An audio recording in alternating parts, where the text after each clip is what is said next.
what's it like to be inside one of these travel trailers when you're driving down the road? I thought, let me set up a couple of cameras, set up a bunch of beach balls and see what's it like inside. How does it look? And so here's the results.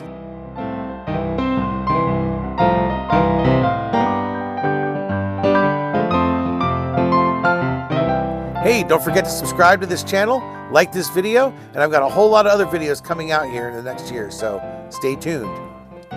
Gosh, over a year ago, I did a video where I put a camera inside my RV to capture some leaks that were happening when I first got it. One of the side effects, or one of the byproducts of that video, was me realizing how gosh darn loud it was inside. Now, this is before I had grease zerts installed in my axle bushings. I'll link to a video right here where I talk about putting in those zerts, which made my RV so quiet. When I did that video though, I thought it'd be so cool to set up a couple of cameras to show what's it like to be inside one of these travel trailers when you're driving down the road. I'm certainly never going to get in one. It's illegal to do a pull trailer, I think, in all the states and all the provinces. I think with a fifth wheel, there's a little bit of wiggle room on that law, but not with a pull trailer, you know, traditional travel trailer. And I would never do it even if it was legal. But I thought, let me set up a couple of cameras, set up a bunch of beach balls and see what's it like inside. How does it look? And so here's the results. But one thing I noticed is having the ability to grease my bushings now, so it's real quiet, meant that the inside was phenomenally much quieter. I'm going to show you a short clip of the before when it was really loud, and then I'll show you what it sounds like now, and then I'll flip back to the old one just so you can see the difference. So here's how loud it was when I did the experiment over a year ago.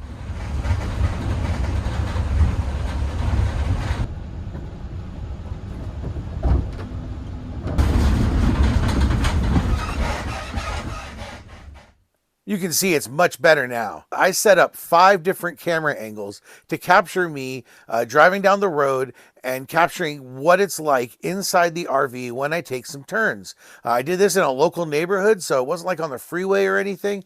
But the one thing I was really surprised at, and check it out when I do this, is how much it took for the balls and stuff to start rolling and moving. The Ember RV with its independent suspension hooked up to my truck was quite smooth. So pulling out of the driveways and all that, none of that stuff moved until I started hitting some serious curves.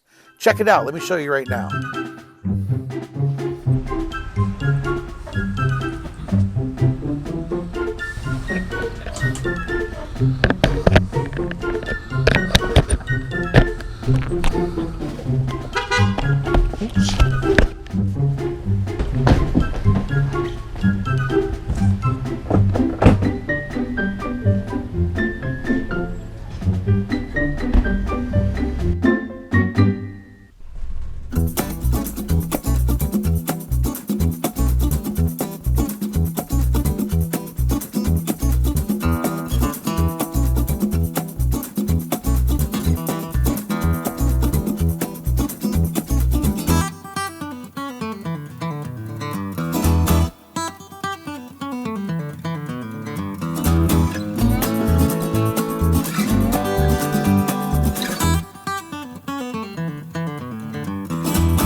And there you go. It was less exciting than I thought, in fact. I thought things were going to be bouncing around much more, but I had noticed in the past I'd forget a Gatorade or a soda on the counter.